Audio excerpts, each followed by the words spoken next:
എല്ലാവർക്കും നമസ്കാരം. കുറച്ച് കാലം മുന്നേ ഹീൽ ചെയ്യാൻ വന്ന എൻ്റെ ഒരു ക്ലയൻറ്റ്, അവർക്ക് ഒരുപാട് പ്രശ്നങ്ങളുണ്ടായിരുന്നു. ശത്രുബാധ, അതായത് വിവാഹം കഴിച്ച് ഡിവോഴ്സായി ഒരു കുട്ടിയൊക്കെ ആയിട്ടിരിക്കുന്ന ഒരു ലേഡിയാണ്. അപ്പോൾ അവർക്ക് ഭർത്താവിൻ്റെ വീട്ടിൽ നിന്ന് ഒരുപാട് ശത്രുബാധകളിങ്ങനെ വന്ന് ശല്യം ചെയ്തുകൊണ്ടിരിക്കുന്നുണ്ടായിരുന്നു. അപ്പം നമ്മളത് ഹീൽ ചെയ്ത് ക്ലിയർ ചെയ്ത് കൊടുത്ത് അത് കഴിഞ്ഞ് വീണ്ടും അവർക്ക് പ്രശ്നങ്ങൾ ആയിട്ട് എൻ്റെ അടുത്ത് വീണ്ടും 2 പ്രാവശ്യം വന്നു. അപ്പം നമ്മൾ ആ കേസ് പിന്നീട് വീണ്ടും റീ ഓപ്പൺ ചെയ്ത് പരിശോധിച്ചു. അപ്പോൾ അതിനകത്ത് കണ്ടെത്തിയ 1-2 കാര്യങ്ങളെന്ന് വെച്ച് കഴിഞ്ഞാൽ, ഒന്ന്, അവരുടെ താമസിക്കുന്ന വീട്ടിലുണ്ടായിരുന്ന ചില പ്രശ്നങ്ങളായിരുന്നു. പിന്നെ ചില വ്യക്തികളുമായിട്ടുള്ള ചില കണക്ഷൻസിൽ കൂടി വരുന്ന നെഗറ്റിവിറ്റി.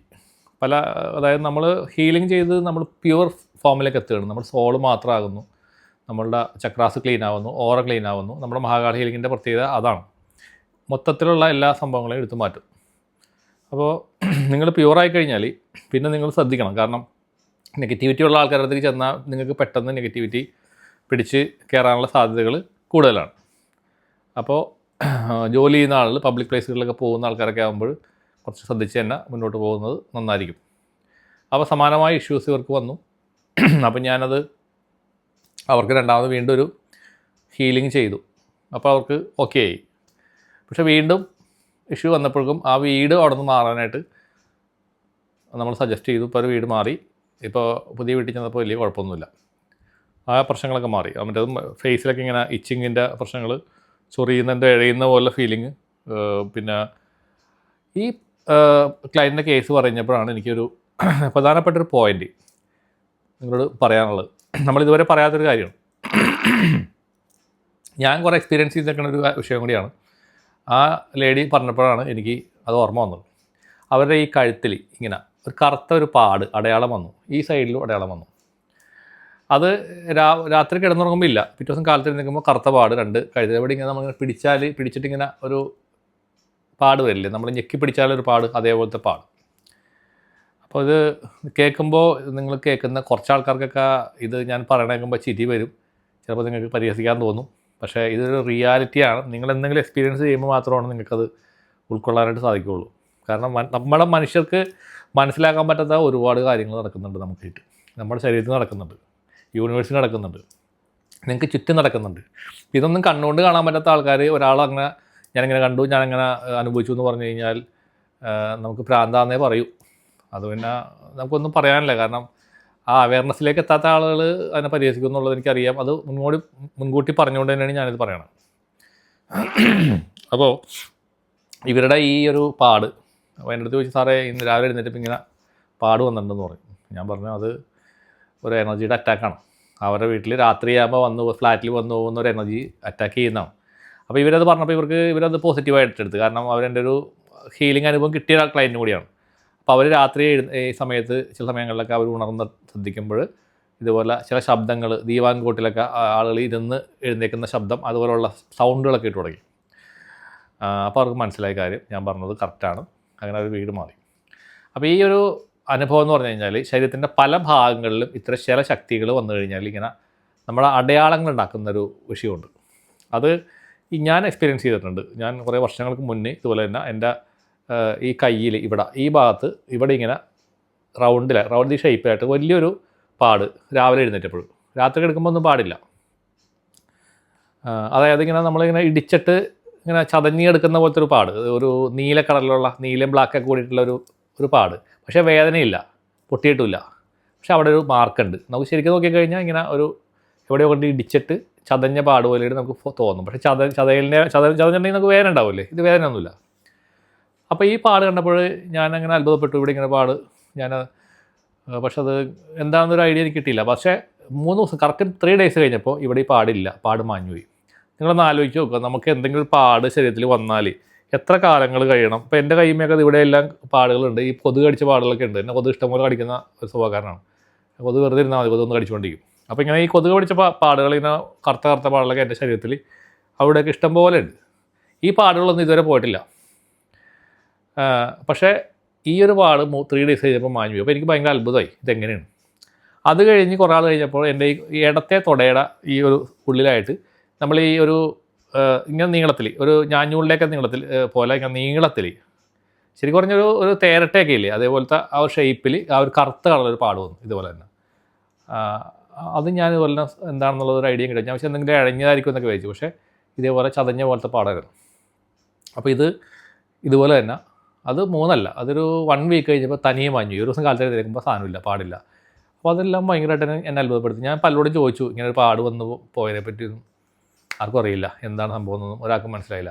ഇപ്പോഴും അതിനെപ്പറ്റി ചോദിച്ചു കഴിഞ്ഞാൽ എനിക്കത് ഇന്നതാണ്, ഇന്ന സംഗതി വന്ന് ഇന്ന ചെയ്തു എന്നാൽ അങ്ങനെ പറഞ്ഞു തരാനായിട്ട് എനിക്ക് അറിഞ്ഞൂടാ. കാരണം അതെനിക്ക് ആ ഒരു അറിവ് എനിക്ക് കിട്ടിയിട്ടില്ല. ഇത് പലരോടും ഞാൻ ചോദിച്ചു ഇങ്ങനെ സംഭവമുണ്ട്, അതിനെപ്പറ്റി എന്തെങ്കിലും ഒരു നിങ്ങൾക്ക് നോളജ് ഉണ്ടോ എന്ന് ചോദിച്ചപ്പോൾ ഒരു ആൾക്കും ഇത് പറഞ്ഞു തരാൻ പറ്റിയില്ല. പക്ഷേ ഇന്ന് എനിക്ക് ഇപ്പോൾ അറിയാം എന്തുകൊണ്ടാണ് അങ്ങനെ സംഭവിക്കണം എന്നുള്ളത്. ഈ പാടുകൾ വരുന്നു മാഞ്ഞു പോകുന്നു. ചിലർക്ക് ഇങ്ങനെ ഈ പുറത്ത് കഴുത്തിൽ നമ്മൾ ഇവിടെ ഇങ്ങനെ ഈ 2 ഭാഗത്തായിട്ട് കാലിൽ വരും, പിന്നെ ഇവിടെയാണ് കൂടുതൽ ഞാൻ കണ്ടേക്കണത്. പലർക്കും പലർക്കും ഇങ്ങനെ അനുഭവം ഉണ്ടായിട്ടുണ്ട്. അപ്പോൾ അത് നിങ്ങൾക്ക് ചിലപ്പോൾ കേൾക്കുന്ന കുറച്ച് പേർക്ക് ഈ അനുഭവം ചിലപ്പോൾ ഉണ്ടായിട്ടുണ്ടാകാം. അപ്പോൾ നിങ്ങളത് നിങ്ങളുടെ ഒരു തോന്നലാണെന്നോ അല്ലെങ്കിൽ നിങ്ങൾക്ക് ഓർമ്മയില്ലാതെ പോയി എവിടെയെങ്കിലും പോയിട്ട് ഈ മുട്ടിയിട്ടുണ്ടാവും എന്നൊക്കെ അങ്ങനെയൊക്കെ നിങ്ങൾ കാൽക്കുലേറ്റ് ചെയ്തിട്ടുണ്ടാവും. അല്ലെങ്കിൽ കേൾക്കുന്ന ആൾ പറയും പൊട്ടന്മാരാണ്, ഇതെവിടെയെങ്കിലും ഇടിച്ചതായിരിക്കും, ചുമ്മാ ഇരുന്ന് തള്ളയിരുന്നൊക്കെ പറയും. അത് നമ്മൾ എന്ത് പറഞ്ഞാലും അങ്ങനെ പറയുന്ന ആളുകളുണ്ട്. ഈ അമ്മനെ തല്ലിക്കഴിഞ്ഞ് 2 വർഷം എന്ന് പറയുന്ന ഭാഗമാണുള്ളത്.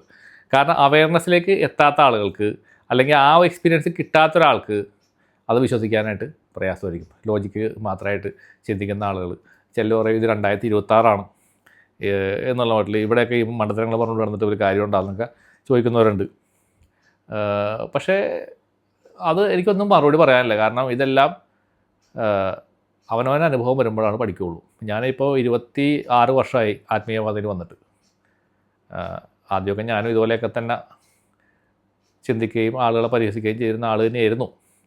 അപ്പം ഞാനെപ്പോഴും ഇതിങ്ങനെ ആളുകൾ എന്നെ കളിയാക്കുമ്പോൾ ഒരുപാട് കളിയാക്കലും ഒരുപാട് അപമാനങ്ങൾ കിട്ടിയിട്ടുള്ള ആളാണ് ഞാൻ. അതുകൊണ്ട് ഇപ്പോൾ എനിക്കതും കേട്ടാലൊന്നും തോന്നാറില്ല. കാരണം അത് കാണുമ്പോൾ ചിരിയേ വരുള്ളൂ. കാരണം എന്താ അറിയോ, ഈ ഒരു പഴഞ്ചൊല്ല് പറയില്ലേ, നമ്മൾ ഈ പഴുത്തല വീഴുമ്പോൾ പച്ചല ചിരിക്കും എന്നുള്ളത് അല്ലേ, അതാണ് ഇവിടെ അതിനുള്ള പഴഞ്ചൊല്ല്. അതാണെന്ന് എനിക്ക് തോന്നണം, എനിക്ക് വായിൽ വന്നാണ് ഇപ്പോൾ. അപ്പോൾ ഈ പച്ചല ചിരിച്ചുകൊണ്ടിരിക്കും. കാരണം അവനും പഴുക്കാനുള്ളതാണ്, അവനും താഴെ വീഴാനുള്ള എന്നുള്ളൊരു തോന്നലുണ്ടല്ലോ. ഒരു ബോധം വന്നത് പഴുത്ത് താഴെ വീഴുമ്പോഴാണ് മാത്രമേ. അത്രേ പറയാനുള്ളൂ. കാരണം അതിനെ വിമർശിക്കാനോ ആർഗ്യുമെൻ്റ് ചെയ്യാനോ എനിക്ക് താല്പര്യമില്ല. പക്ഷേ ഇത് നിങ്ങൾക്ക് ചിലപ്പോൾ കുറേ പേർക്ക് ഈ അനുഭവം ഉണ്ടായിട്ടുണ്ടാവണം. കേൾക്കുന്നവർക്ക് ഉണ്ടെങ്കിൽ നിങ്ങൾ കമൻറ്റ് ചെയ്യുക.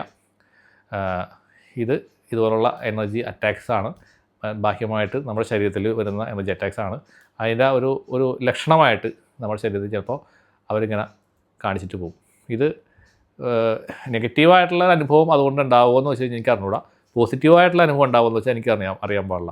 അപ്പം ഞാൻ ഇങ്ങനെ വന്നപ്പോൾ ഈ ഒരാൾ മാത്രം എനിക്കൊരു കാര്യം പറഞ്ഞു തന്നു. ഇത് ചില ശക്തികൾ നമ്മുടെ ശരീരത്തിൽ വന്നു പോകുമ്പോൾ, പോസിറ്റീവായ ശക്തികൾ വന്നു പോകുമ്പോഴും ഇതേപോലെ എന്തെങ്കിലുമൊക്കെ കാണിച്ചു കൂട്ടിക്കഴിഞ്ഞാൽ ഇത് മാർക്സ് ഇങ്ങനെ ശരീരത്തിൽ ടെമ്പററി ആയിട്ട് അടയാളമായിട്ട് അവർ വെച്ചിട്ട് പോകുമെന്ന് ഒരാൾ മാത്രം എന്നോട് പറഞ്ഞു. പക്ഷെ അത് എത്രത്തോളം ശരിയാണ് എന്നുള്ളത് ഉത്തമ ബോധ്യമില്ല. കേൾക്കുന്ന ആർക്കെങ്കിലും ഇതിനെപ്പറ്റി വ്യക്തമായിട്ടുള്ള ഒരു നോളജ് ഉണ്ടെങ്കിൽ നിങ്ങൾ കമൻറ്റ് ചെയ്യുക. കാരണം ഞാനൊരു പരിപൂർണത ഉള്ള ആളൊന്നുമല്ല, എൻ്റെ നോളജും വളരെ കുറവാണ്. പക്ഷേ എന്നേക്കാൾ അറിവുള്ള ആൾക്കാരാണ് നിങ്ങൾ പലരും കേൾക്കുന്ന ആൾക്കാർ. നിങ്ങൾക്ക് അറിവുണ്ടെങ്കിൽ നിങ്ങൾ ദയവ് ചെയ്ത് കമൻറ്റ് ചെയ്യുക.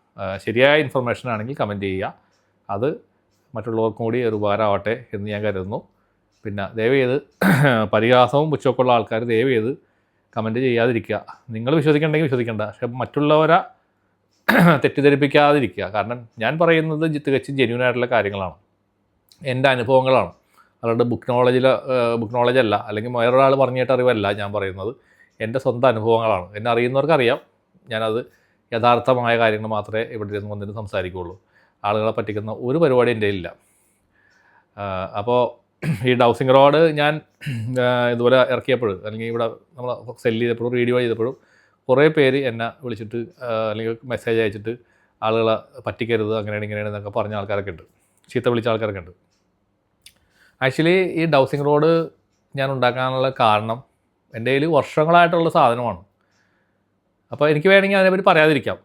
ഈ റോഡ് എൻ്റെ കയ്യിൽ കിട്ടിയിട്ട് ഒരുപാട് വർഷങ്ങളായി. പക്ഷേ ഞാൻ ആഗ്രഹിക്കുന്നത് എന്താ വെച്ചാൽ എൻ്റെ അനുഭവങ്ങൾ നിങ്ങളോട് പറയുക, എൻ്റെ കയ്യിലുള്ള വിദ്യകൾ നിങ്ങൾക്ക് പറഞ്ഞു തരിക. എൻ്റെ കയ്യിലുള്ള ഒരു ടൂളായി എൻ്റെ ആയുള്ളത് എൻ്റെ ഒരു ടൂളാണ്. അത് ഞാൻ പ്രായോഗികമായിട്ട് പരിശീലിച്ച് അല്ലെങ്കിൽ പരിശോധിച്ച് ശരിയാണെന്ന് ബോധ്യപ്പെടുത്തിയിട്ടുള്ളതാണ്. അത് നിങ്ങളിലേക്ക് എത്തിക്കുക. ഡൗസിംഗ് റോഡിനെ പറ്റി കേൾക്കാത്ത ആൾക്കാരാണ് അല്ലെങ്കിൽ കാണാത്ത ആൾക്കാരാണ് നമ്മുടെ കയ്യിൽ വന്നിട്ട് ഓരോന്ന് പറയുന്നത്.